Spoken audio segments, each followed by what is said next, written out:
When I was brought home, the adopted daughter deliberately grabbed my hand in front of everyone and cried while slapping herself twice on the face. My biological parents held her, pointed at me, and scolded, "You're narrow-minded and malicious." I just smiled without saying a word and, with lightning speed, slapped her face twice more. Living again, instead of hurting myself with sadness, I'd rather go crazy and tear others apart. It's all my fault. I took your identity, Joan. You can hit me. As soon as I regained consciousness, I heard those familiar words. Vivian, standing in front of me, grabbed my hand and slapped herself twice on the face. Vivian. My biological mother exclaimed, pushing me away and pulling the frail Vivian, who had fallen to the ground, into her arms. My dad pointed at me and scolded, "You're narrow-minded and malicious. If I'd known, I wouldn't have brought you back." I rubbed my temples. With lightning speed, I slapped Vivian's pitiful face again from both sides. Vivian didn't expect me to hit her and screamed, covering her face. I hit her hard, and her fair face quickly puffed up like a balloon. Last time, she used this trick to make everyone hate me. This time, I chose to strike back hard. Instead of wasting my energy with these biased relatives, I'd rather tear others apart in madness. Mommy, don't blame Joan. She has the right to vent her anger on me. Vivian let tears quietly fall down her face, looking pitiful as she said, "If Joan's still mad, she can hit me a few more times. It's okay." My mom held Vivian in her arms, looking both disappointed and unbelieving. "Joan, how could you hit Vivian?" Seeing the disappointment in my mom's eyes, a hint of satisfaction flashed in Vivian's eyes. But I smiled carelessly. But didn't she ask me to hit her? When she slapped herself, she seemed quite happy. Looking at Vivian, I said slowly with a smile, "You may not know, some people are naturally mean." Clearly, she enjoys degrading herself. Vivian's face turned pale at my words. Then, bearing the pain, she said softly, "Joan, it's okay if you hit me. I just hope that after you return, our family can live well, and you don't talk to Mom like that." I smiled and said, "Family? She really thinks she's the master here." My mom couldn't help but cry, "Don't be like this. I hope you all can get along well." In my past life, my expectations for her were worn away bit by bit. I fixed my gaze on Vivian and sneered, "Really?" My dad's face darkened. I ignored him and went upstairs, choosing Vivian's room, and locked the door. Last time when I came back, the newly added room in the house, by coincidence, was being made into a dressing room for Vivian. The other rooms were either training rooms for the men or my mom's home beauty parlor. A 3-story mansion, even the servant rooms were clean and tidy, but there was no room for me. My mom took me to the utility room by the courtyard and apologized, "There are many people at home. When Mom is free, she will get you a big room, but until I died, I never saw my big room." After resting for a while, someone banged on my door. Vivian's voice came from outside, "Mike, don't. Joan just came back. It's okay if I bear a bit of grievance. She dares to slap you twice just after coming back. What'll happen later?" Mike's voice was as irritable as ever. "Vivian, don't worry about this. Your face is still swollen. You go lie down and rest." Listening to their brother-sister love outside, I opened the door, leaning casually against the frame, with a slightly raised eyebrow. "Looking for me?" "Joan, go inside. Mike didn't mean to trouble you." Vivian pretended to block Mike in front but kept her hand on the door frame, clearly not wanting to let me in. Mike, seeing I dared to open the door, paused in surprise. "Vivian, don't interfere." He pulled Vivian aside and then looked me over, a look of disdain in his eyes. "Let me tell you, don't actually think you can be my sister just because of a bit of blood relation. Vivian is the sister I've lived with for 18 years, and you're just a stranger with blood relations." I knew he thought I was rustic and nothing compared to Vivian. Vivian took over my identity, living in luxury for 18 years, excelling in grades, knowing how to play instruments. Everyone believed she was the rightful little princess. And me? The last time, Mike called me a country dog in front of the whole school.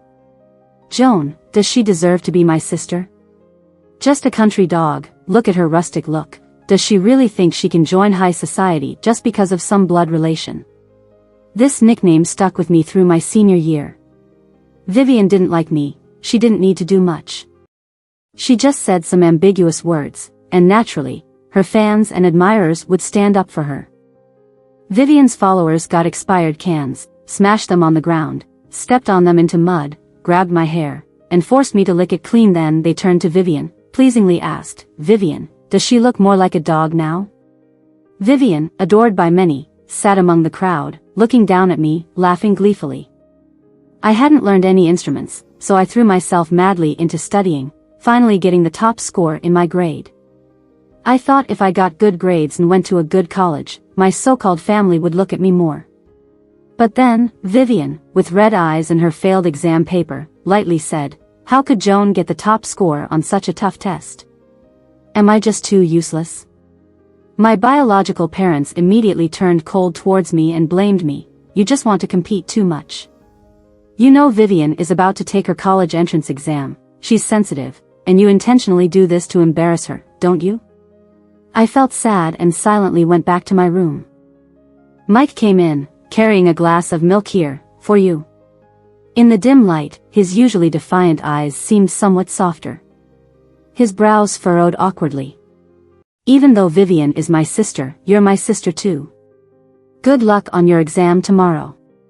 The next day, I missed the exam because of diarrhea. The mic in front of me started to align with the one from my past life. Seeing no response from me, Mike raised his brow and grabbed my collar, his tone getting a bit harsher. "Can't you understand human language?" I smiled and pried his fingers off one by one.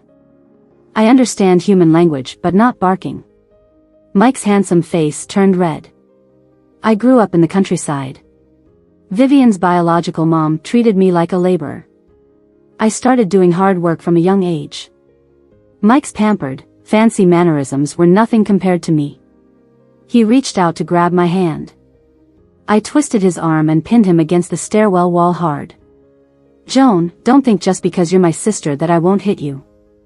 Let go now, and I can still pretend this never happened." He tried to pry my hand off but found he couldn't move it at all. Vivian didn't expect Mike to be at a disadvantage, and her voice rose sharply. "Joan, Mike is your brother, how can you lay a hand on him? Even if you don't like me, you don't have to be so mean." She wanted Mike to stand up for her but didn't allow others to fight back. I looked back at her and spat out, "Get lost." Seeing Vivian being insulted, Mike's protective instincts kicked in. This is Vivian's home. Why should she leave? I let go of Mike's hand. He stumbled back a few steps. "You get lost too." Mike glared at me angrily. "You and Vivian are nothing alike, how could you possibly be my sister?" To him, Vivian was weak, kind, and beautiful.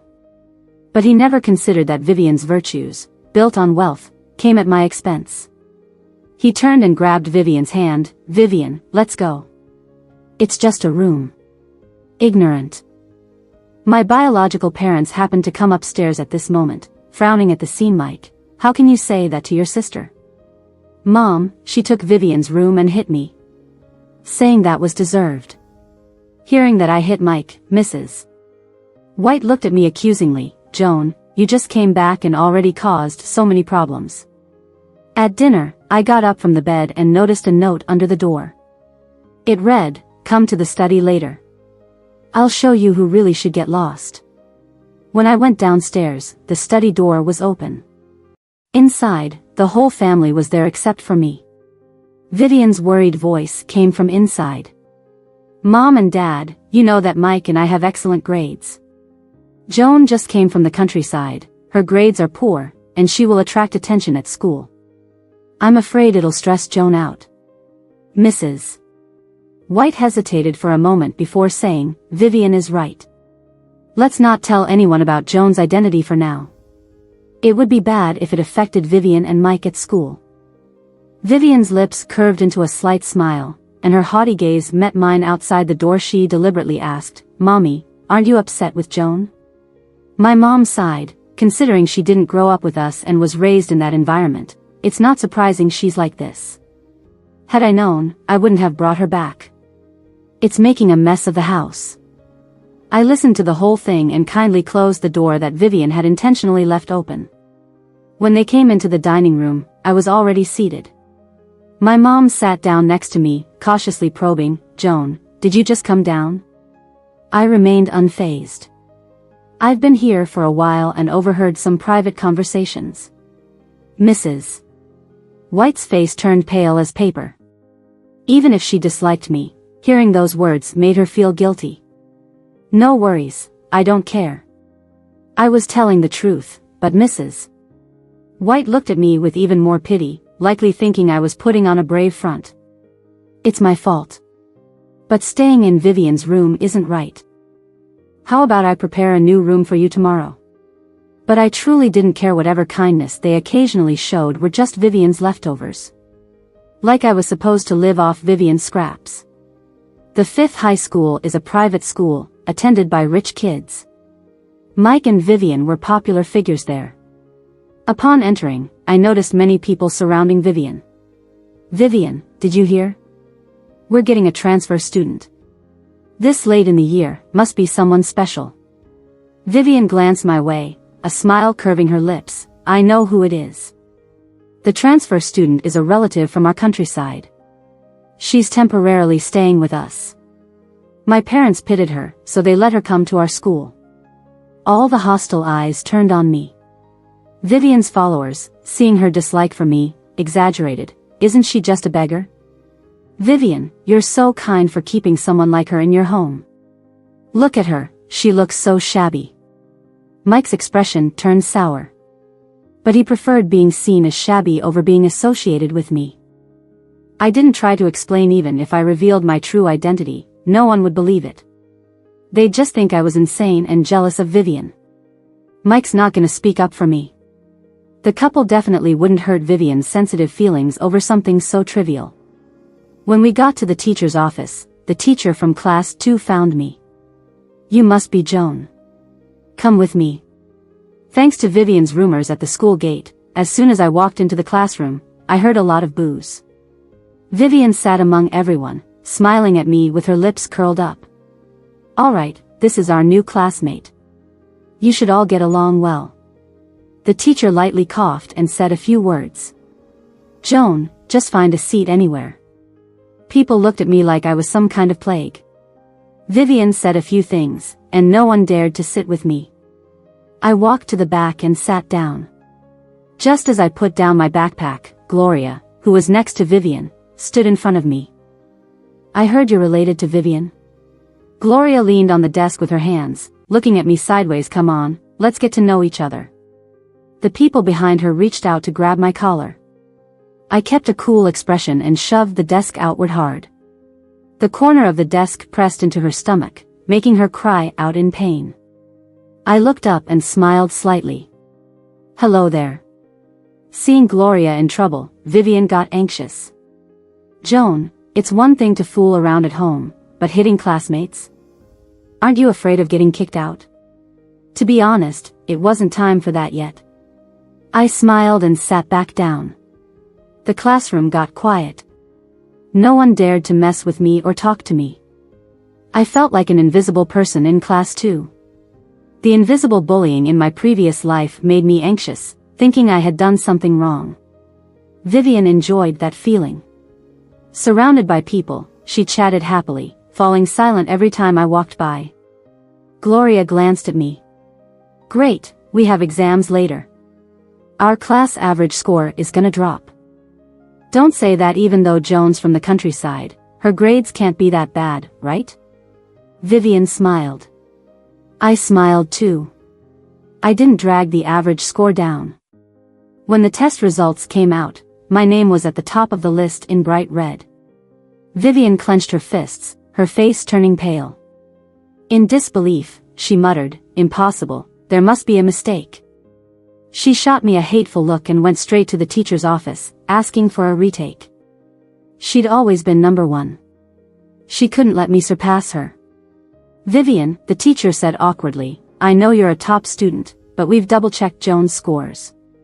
The total is correct. No mistakes. Having a competitor is good too. I understand, teacher. Vivian smiled politely but looked at me with dark eyes. Back at home, Mrs. White came downstairs. Vivian looked uncertain. Mommy. Mrs. White hugged her affectionately. What's wrong, Vivian? Did you not do well on the test? Are you feeling sick? Her tone was concerned, forgetting to ask about me. Her biological daughter beside her I got second place. Vivian's tone was subtle. Second place is great. I always tell you not to stress about grades. You're already excellent. Mrs. White comforted her like a caring mother.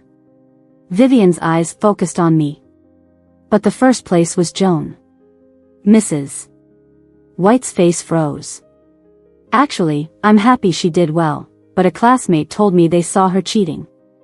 Vivian was shameless when it came to slandering me. She wasn't afraid Mrs. White wouldn't believe her, nor that my mom would side with me and question her. After all, she was the excellent daughter Mrs. White raised. Joan, I know you want good grades to prove yourself to mommy, but cheating is wrong. Her light remark put me in disgrace. You just started school. How could you score so high? Even if it's to get our parents' attention, you shouldn't do things like that. Mrs. White looked at me with disappointment and regret. Joan, I sent you to school to study hard. How could you do something so shameful? You need to apologize to the teacher tomorrow. Joan, I know you just came back and might feel pressured seeing Mike and Vivian do well, but cheating is just disgraceful for all of us. She pursed her lips, looking at me with mixed feelings of disappointment and regret. I said calmly, if you all think I cheated, we can go to school tomorrow and have the teacher watch me take the test again. Vivian got nervous. Mom, forget it. If you get involved, it'll just make us a joke among classmates. She feared if Mrs.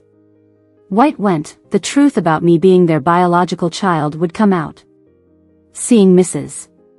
White waver, Vivian's eyes welled up with tears, and she hugged her tightly, making her forget the issue.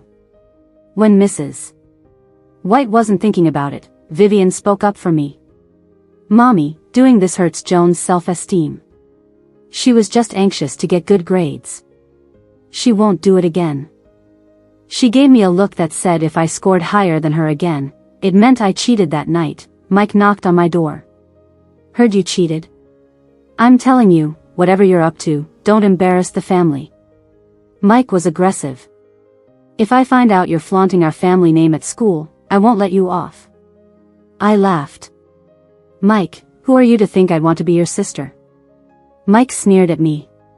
He was a popular figure, good-looking with a great background. He gave me a sideways glance, thinking I was just being stubborn. It better be. For the opening speech, Mike and I were scheduled together. A senior pointed at us and said, Mike, you and Joan look quite alike. No surprise since you're related. Who wants to be related to her? He looked disdainful and whispered in my ear, stolen grades, worthless, and you still have the nerve to go on stage. I held my speech notes calmly. In front of the entire school, I gave an impromptu speech. When I finished, the applause was overwhelming. Mike stood down there watching me, his eyes looking like he didn't recognize me anymore. He uncertainly asked Vivian, is Joan really that good? Watching Mike, Vivian looked at me with a hint of fear. She was always afraid of the attention I got from our family, afraid it would take away her own affection. After class, in the restroom, Vivian couldn't help but confront me with Gloria. Joan, you're really in the spotlight lately. I see you've been hanging out with Mike a lot. Do you think you can become part of our family? Let me tell you, Mike only has one sister, and that's me. Don't think just because you have good grades, people will look up to you. Mom and Dad don't love you. If it weren't for some blood relation, you'd just be a burden. After Vivian said all this, I lazily took out my earphones. Didn't hear you, can you say that again? Vivian's face turned red. I walked past her and left. Vivian quickly stepped forward, grabbed my hand, and suddenly started crying. Gloria immediately backed up Vivian, righteously accusing me, Joan, how can you insult someone for no reason? If I weren't here, would you have hit Vivian? Forget it, Joan has never liked me, so it's to be expected I watched their performance. I turned around, and Mike was glaring at me, eyes full of fury. Mike grabbed my hand. Which hand did you use to touch Vivian? Vivian quickly pretended to make peace, subtly boasting about her importance to Mike. Mike, it's okay, maybe Joan is just jealous of how well you treat me. After all, she's your sister too. Seeing you treat me so well might make her uncomfortable. Mike looked at me. Someone like her wants to be my sister? Vivian thought she had a grip on my desire for family affection. She believed she could use Mike to crush me and break my spirit. But no matter the monthly exams, I always ranked first. Vivian wasn't afraid. Every time Vivian took the results back home, Mrs. White looked at my first place rank with anything but joy, only helplessness. Joan, are you really happy with grades you cheated to get? Mrs. White looked at me with disappointment and blame in her eyes. Can't you learn from Vivian? Vivian barely hid her smug smile. Mom, Joan just wants your attention so much, don't be angry. After that, my mom's face grew even darker. Someone so desperate and short-sighted can't be my daughter. Vivian thought she could hurt me with this. But I couldn't care less. Because of my good grades, I quickly became a teacher's favorite. I didn't need to do chores, only focus on studying. My sallow skin quickly turned fair, and my appearance started resembling the youthful beauty of Mrs. White. Gradually, classmates began to approach me. Vivian grew anxious. No matter how many bad rumors she spread, it was futile. I roamed around the house alone. I didn't seek that motherly love, and my mom finally realized I was her daughter and began caring for me. Vivian's jealousy was written all over her face. I knew the time had come. When Gloria kidnapped me, I wasn't surprised. Gloria was just Vivian's pawn. She tied me up in the warehouse. Joan, you're usually so arrogant. What's wrong now? She brandished a small knife around my face. What do you think would happen if this knife slashed your face? I watched her show without fear and asked, do you know why I let you kidnap me today? She thought she could finally torment me, unaware it was all part of my plan. Because today, you've turned 18. I watched Gloria's face turn from confident to terrified and smiled in satisfaction. In my previous life, Vivian had Gloria handle me for good. But in the end, since Gloria was under 18 and Vivian managed to sweet-talk our parents in her favor, she got a light sentence. Mrs. White blamed me for causing trouble at home. Gloria was a good girl, and you forced her down this path. In their eyes, Vivian's friends, even strangers, were more important than their own daughter, and according to Vivian, it was because Joan bullied her at school so badly that she finally snapped. Otherwise, why would Gloria, among so many people, specifically target Joan? I had someone call the police in advance. Gloria was arrested. She was sentenced for kidnapping and intentional harm. Scared, she confessed she was under Vivian's orders. Everyone gathered around my hospital bed. Joan, are you okay? Mrs. White's face was full of worry. This is soup Mom specially made for you, drink it up. Mike, rare with kind words for me, added, you see, walking around alone led to this. I looked at their false concern, then at Vivian, who didn't show her face, and deliberately asked, where's Vivian? Their expressions changed at the mention of Vivian. Vivian had some trouble, she couldn't come see you. Then Mrs. White carefully asked after a glance at my expression, can you let Gloria's incident go? She desperately found excuses for Gloria. She's your classmate and still young, you can't ruin another child's future over a momentary mistake. Although she was wrong, Joan, if you really send her to jail, won't you feel guilty when you think about it in the future? I said seriously, I won't feel guilty, I'd laugh out loud instead. Mike saw I was unmoved and angrily pointed at me, you have no sympathy at all. If you hadn't bullied her before, why would she retaliate against you? Ah, the classic victim-blaming argument. I looked at them, knowing full well they were only anxious because of Vivian. You all seem overly concerned, probably more for Vivian than Gloria, right? Mike's face stiffened. Mrs. White, on the other hand, was full of sadness. You are my biological daughter. I won't treat you unfairly, but Vivian was deeply hurt by your return. Can't you understand her pain? I know Vivian was wrong in this matter, but she just made a mistake, Joan. Can't you be a bit more magnanimous? I laughed. She enjoyed 18 years of good fortune and still expects others to understand her? How big is her ego? Mrs. White walked away, disappointed. That night, Mike found me. Joan, you finally came back. Be sensible. Just don't cause any trouble for Vivian. He had a commanding air. I will acknowledge you as my sister. Mike, have I ever called you brother? How big is your ego?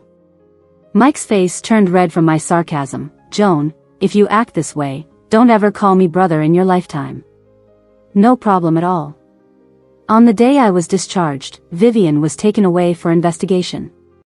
She finally realized that crying wouldn't help. Touching the bottom line of the law? Not even money can fix that. She looked at me in fear. Joan, I know I was wrong before. Please let this matter go, okay? I won't compete with you. I don't want anything. Mrs. White and Mike looked at me, suppressing their pain. Joan, as long as you let this go, we can send Vivian abroad, Mrs. White's eyes were cautiously pleading. We can still be a family, can't we? I chuckled. Once Vivian is back out, you can try being a family again. Who wants to be part of such a biased family? Am I not miserable enough? I took my already packed things and headed to the school dormitory. The results came out, and my scores could get me into the top universities in the country. Mr. White rushed home when he heard the news and was about to celebrate but found the house in chaos. He approached me, clearly displeased, and directly said, "Come home with me. You got such good grades, I'm throwing you a party to let everyone know you're our daughter, so stop holding grudges against Vivian. Girls' little fights shouldn't escalate to court, should they? My dad looked at me. If you relent, we can stay together as a family. Otherwise, don't expect to get anything from home. Of course, I'll go back home, but not for a party, but to handle the paperwork. On the day I returned, the house was all decorated. Everyone knew they had a wonderful daughter. My biological dad had a beaming face, and Mrs. White was unexplainably happy. Seeing me come back, Mike approached with a cold face. If you had done this earlier, there wouldn't have been any issues, and Vivian wouldn't be suffering inside. I'm telling you, when Vivian returns, apologize to her. Don't think everything is just over. Hearing him ramble, I went upstairs, grabbed the copies of my documents, and headed straight out. My dad realized something was wrong and blocked me. Where are you going? The review materials I got for you, have you prepared those? They're meant to be sent out. I waved the documents in my hand, for severing all ties with you guys. My mom finally panicked. She thought my indifference was just words. How could her daughter be unmoved by motherly love? Joan, what are you doing? Don't you want your mom anymore? Mrs. White tried to grab my hand. I know you always felt Mom liked Vivian more and not you, but you are my biological daughter. We have a blood relationship, while Vivian is just adopted. It's natural for me to take a little more care of her. Give Mom some time to make it up to you, alright? I said, no, I don't care. Never did. Without me, the protagonist of the party, their celebration became a farce. My dad became a laughingstock in the business world. He angrily came to find me. You've vented your anger. Now come home. I've chosen a school for you to study finance, so you can join the company later on. As for Vivian, she has been punished inside for so many days. After all, we are family. If something happens to Vivian, your reputation won't be any better. I couldn't help but laugh. Mr. White, my name is Joan. Back when I returned home, to avoid upsetting Vivian, my biological parents didn't even bother to consider my feelings. As things piled up, they naturally wouldn't think about rectifying my name. I looked at my dad, blankly staring. Without looking back, I entered the small apartment I bought for myself. On Judgment Day, as the victim, I attended the court. Gloria and Vivian's malice came back to haunt them. Given they were both over 18 and I, the victim, was unyielding, the verdict was handed down quickly. Through the cold iron bars, Vivian screamed sharply, "Joan, who do you think you are, coming in here and taking everything from me? I only wanted you to go back where you belong. Am I wrong for that? It's your fault, you shouldn't have appeared." I watched coldly as Vivian was taken away by the guards to face her fate. The couple seemed to age 10 years overnight, unable to comprehend how the daughter they raised with painstaking care turned out this way. Mrs. White fell ill, and my dad was occupied taking care of her, leaving no one to manage the business. Mike had to take on the burden, but as a pampered young master, he was clueless about such matters. He soon lost several big deals, pushing the entire group to the brink of bankruptcy. My mom didn't know what was happening outside. She was just lying in bed, sometimes calling out for Vivian, sometimes for Mike, and finally, she kept shouting, "Joan, my darling daughter." I used the money I made from stock trading to buy an apartment. The owner's name was Joan.